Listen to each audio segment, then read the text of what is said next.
Allez, regardons ensemble ces trois petits exemples où on va apprendre à repérer directement une suite géométrique qui est définie par récurrence. Regardons le premier exemple. Pour tout entier naturel, U0 égale moins 5. Donc là, vous avez le premier terme. On vous donne le premier terme, ce que j'appelle le terme initial.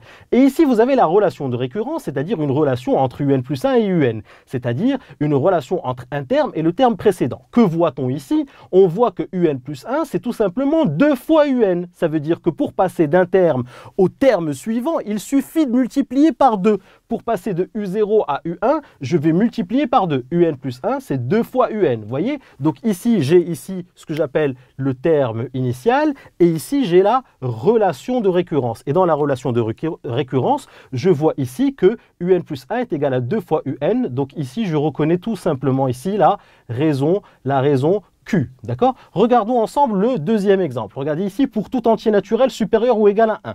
Donc ici, dans le deuxième exemple, la suite n'est pas définie à partir du rang 0, elle est définie à partir du rang 1. Ça veut dire que le terme U0 n'existe pas.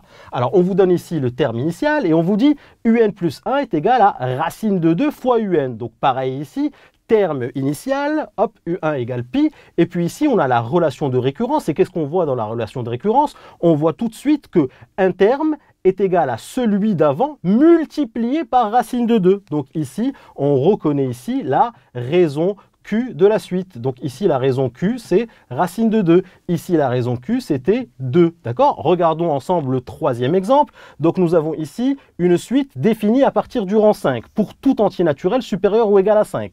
Ça veut dire quoi? Ça veut dire que pour ce troisième exemple, le terme U0, U1, U2, U3, U4 n'existe pas. On ne définit pas ces 4 premiers termes, U0, U1, U2, U3, U4 ne sont pas définis, donc les 5 premiers termes ne sont pas définis. De U0 à U4, ils n'existent pas. On commence à partir du rang 5, c'est-à-dire on commence par le premier terme qui est le terme de rang 5. Donc ici, on vous donne U5 est égal à racine de 2, ça veut dire que ces termes-là, U0, U1, U2, U3, U4 n'existent pas, boum, ça n'existe pas, et on va démarrer à partir du rang 5. Et on vous donne le premier terme qui est racine de 2, et si on regarde d'un peu plus près la relation de récurrence, c'est-à-dire la relation entre un terme et le terme précédent, d'accord, UN plus 1 en fonction de UN, on voit bien que UN plus 1 est égal à moins 4 tiers fois UN. Ça veut dire que je vais passer d'un terme à l'autre en multipliant toujours par la même constante ici qui est moins 4 tiers.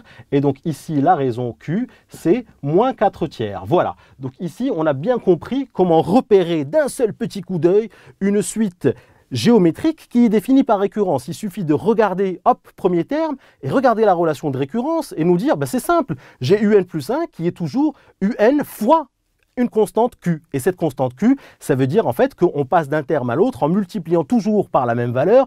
Et cette valeur, c'est la raison de la suite. Ici, UN plus 1 est égal à 2 fois UN. Donc UN plus 1 est égal à 2 fois UN. Ça veut dire que je passe d'un terme à l'autre en multipliant toujours par la raison Q qui est 2. Donc ceci est une suite géométrique de premier terme U0 égale moins 5 et de raison Q égale 2. Ici, la suite est définie à partir du rang 1. J'ai le premier terme qui est U1 égale pi et UN plus 1, c'est racine de 2 fois UN. Donc je vois que je passe d'un terme à l'autre en multipliant toujours par le même nombre qui est ici, la raison Q qui est racine de 2. Et évidemment, pour le troisième exemple, cette suite est définie à partir du rang 5. Je vous donne le premier terme qui est U5 qui est racine de 2 et UN plus 1 est égal à moins 4 tiers fois UN. Je vois bien que je passe d'un terme à l'autre en multipliant toujours par la même constante qui est moins 4 tiers. C'est la raison de la suite géométrique. Donc voilà ce qu'est une suite géométrique.